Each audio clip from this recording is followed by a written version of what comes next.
push this morning to make it easier for Australians to get a home loan, with the boss of ANZ arguing banks should be allowed to take more risks. But as the average home loan size hits new records, is that such a good idea? Well, here to tell us more is Today Money expert Effie Zahos. Effie, good morning. How are you, Effie? Good. So how much of a difference could this make changing? Look, there is a big difference. It could be a make or break for some households. So what Shane Elliott, the boss of ANZ, is saying is that maybe we should make it a little bit easier for people to get home loans. Have a look at the lending policies, and that could help people jump into to get property. I do want to make it clear, he has said that also let's look at the supply side of things too. So institutional banking, lending people who construct homes, rent to buy and so on. But I did some sums. He was saying that the buffer rate, you know, that 3%, when you go to get a loan, they add on 3% to the advertised rate. So if it's, say, you know, 7% almost, you're being serviced at a 10% interest rate. When rates were low, it made sense to have a 3% buffer. Now that they're higher, does it make sense? And his argument is maybe drop down to 2. I dropped it down to 1.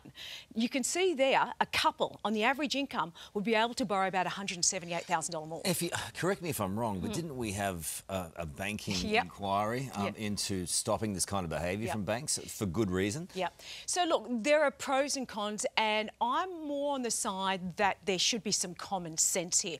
I definitely want our banks regulated, and for that very reason that you just said. And now's not the time to pull back these regulations, but some common sense, yes. And so I'll give you some other examples. The big case with Westpac, where it was the Wagyu and Shiraz. So basically, this was a case where someone was living it up before they had a mortgage, and then when they're assessed, it's like, no, you spend too much money. But the argument could be, well, once I get a mortgage, I'm not going to have, you know, Wagyu beef and drink Shiraz. I'm going to cut my spending. So there is some merit in a bit of this. I think the buffer during the pandemic did put a lot of homeowners as mortgage prisoners. They couldn't refinance to a cheaper rate anyway.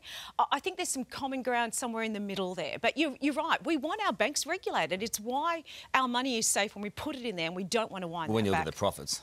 Well, that's right. They're unlikely to give it up, aren't they, really? Well, look, you've got to ask, why are they calling for this now too? Because lending's getting tougher and so on. Are they wanting to expand their books? Do they want to increase their profit margin? So we can't just all say that, let's go and unwind all lending practices, by no means. And it's got to be the supply side too, sorry. Yeah, well, the trouble is that people are having to borrow so much more because it's so much harder to get into the market at the moment too. And then that just makes it just snowballs from there. Spot on. So when you look at the latest numbers with the ABS, because of the property prices going up.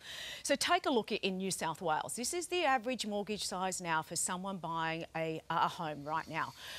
I looked at the average income for a couple. 40% of their income will just go to servicing that mortgage. That's 40%. That only leaves you 60% to pay your energy bills, to feed your kids, send them to school and so on. You can see why they're stressed. And then going back to your point, as you were saying, is now the time to be unwinding some of these policies. A lot of folks are really struggling with their mortgages. How do you reduce your debt in this environment? Okay, a couple of things. First and foremost, do understand how mortgages work. And I keep saying this because then you'll actually understand how you can knock that interest bill down. Interest is calculated daily balance and charged monthly in advance. You can pop in $5 on day one. The next day, your interest calculation is less.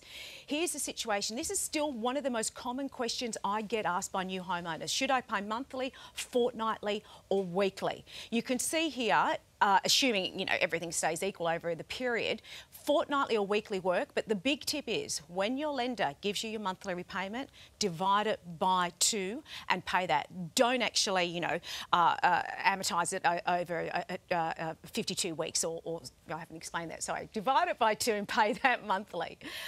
The other big tip is there is a big difference between the cheapest and the average, 1%, as much as 1%.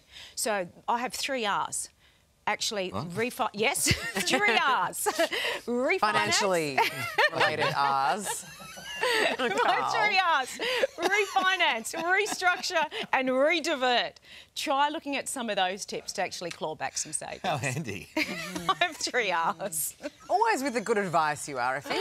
I do try. You're funny, ladies. Hey there, Today fans. Sarah and... What's my name again? Oh my goodness, Carl. Hey, thanks for watching our YouTube channel, though. Subscribe now for more news, special reports and amazing Aussie stories. And Carl misbehaving, Whoa, of course. that never happens. Always happens. What's she talking about?